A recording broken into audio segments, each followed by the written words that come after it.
Good evening everyone.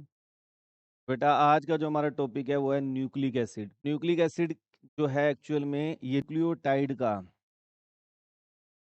Nucleotide का polymer होता है क्या आपका न्यूक्लिक एसिड। तो कोई पूछे न्यूक्लिक एसिड क्या है, तो nucleic acid is a polymer of nucleotide.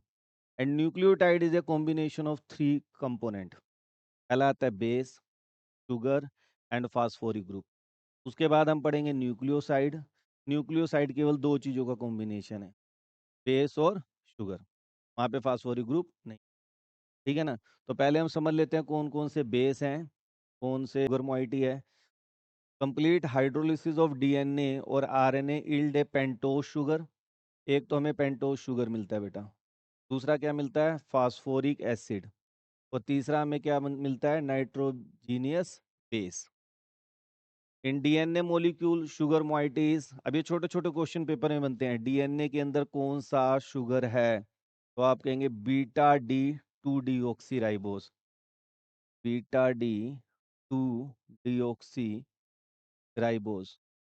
अब आप कहेंगे कि देखो सिंपली अगर हम बोर्ड की बात करते हैं तो हम खाली इतना याद रखते हैं डीऑक्सी राइबोस।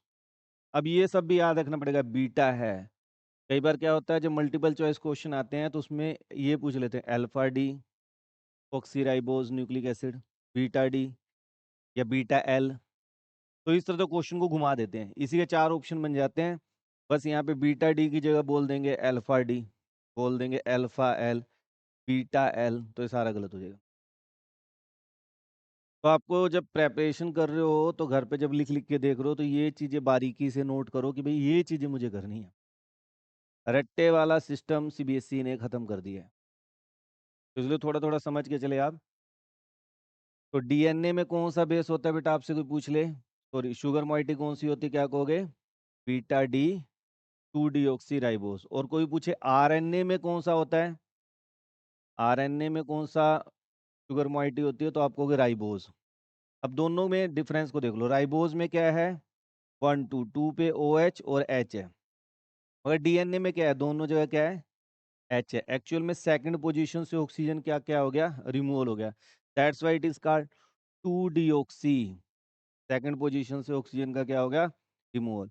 राइबोज में हम सेकंड पोजीशन से ओ को रिमूव कर देते हैं, that's why this is called 2 deoxy ribose. अब अगर हम डीएनए और आरएनए की बात करते हैं बेटा, तो डीएनए में मेरे पास क्या होता है एडेनिन, थाइमिन, गुआनिन और साइटोसिन। और आरएनए की बात करते हैं तो आरएनए में एडेनिन थाइमिन की जगह क्या आ जाता है यूरेसिल, गुआनिन और साइटोसिन। समझ रहे हो मेरी बात। तो ये छोटे छोटे, और सीबीएसई में जो सबसे ज़्यादा क्वेश्चन पूछा गया है वो यही पूछा गया है, आरएनए में ऐसा कौन सा बेस है जो डीएनए में नहीं है, डीएनए में है आरएनए में नहीं है। इस टाइप के क्वेश्चन आपसे बार बार पूछे गए हैं, तो ये नोट कर लीजिए फटाफट। अब एक लाइन और भी आपको याद करना है, कई बार यहाँ से भी क्वेश्चन बन जाता है।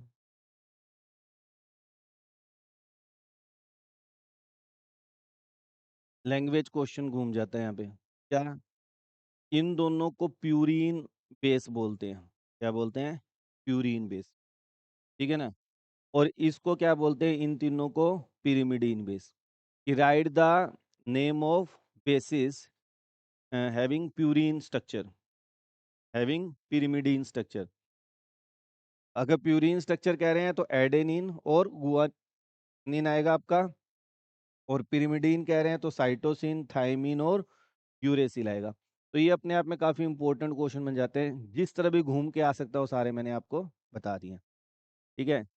जो बच्चे मैं फिर बार बार बोल रहा हूँ कॉम्पिटेटिव तैयारी कर रहे हैं वो इन स्ट्रक्चर्स को लिख लिख कर मेमोराइज करें। स्ट्रक्चर ऑफ न्यूक्लिक एसिड, अभी मैंने थोड़ी देर पहले ही बताया आपको, न्यूक्लियोटाइड जो है वो तीन चीज़ों के कॉम्बिनेशन से बना हुआ है। ठीक है। A unit formed by the attachment of base to one dash position of a sugar is known as nucleoside। ठीक है ना। इन न्यूक्लियोसाइड ही मैंने आपको बता ही दिया, ये आपका क्या है बेस फर्स्ट कार्बन पे क्या है अटैच है यहाँ पे। यहाँ से नंबरिंग शुरू कर दी 1 dash 2 dash 3 dash 4 dash 5 dash, इसी तरह यहाँ पे कर दी हमने। ठीक है। अब यहाँ पे क्या जुड़ा हुआ है, 5 डैश पे क्या आ गया, फास्फोरिक ग्रुप आ गया। तो फास्फोरिक ग्रुप आ गया तो हमने इसको न्यूक्लियोटाइड कह दिया। और अगर केवल बेस और शुगर है तो हमने इसको क्या बोल दिया, न्यूक्लियोसाइड। तो कोई पूछे न्यूक्लियोसाइड क्या है, nucleoside is a combination of base and sugar moiety. Nucleotide is a combination of base, sugar and phosphoric group. ये छोटे छोटे क्वेश्चन सीबीएसई में बार बार आते हैं, ये चीजें आपको याद करनी पड़ेंगी। कर लिया सबने? अब देखिए क्वेश्चन क्या बनता है, बड़ा शानदार, ये भी अभी एमसीक्यू में क्वेश्चन मैंने दिखाया हुआ है। Nucleotide are joint together by phosphodiester linkage. CBSE में 2 बार ये क्वेश्चन आ चुका है, 2 बार ये क्वेश्चन आ चुके हैं। ये काफी इंपॉर्टेंट क्वेश्चन है। Nucleotide are joint together by phosphodiester linkage between, अब कई बार पोजीशन भी पूछ लेते हैं कौन कौन सी, 5 डैश एंड 3 डैश, ये भी याद करना है आपको। 5 dash and 3 dash carbon atom of the pento sugar. यहाँ से आपको पूरा क्या हो जाएगा, क्लियर हो जाएगा। ध्यान से देखिए, ये हमारे पास क्या है, sugar phosphoric group base, sugar phosphoric group base, दो हमारे पास क्या है, न्यूक्लियोटाइड है। ये भी आपका न्यूक्लियोटाइड है, ये भी आपका न्यूक्लियोटाइड है।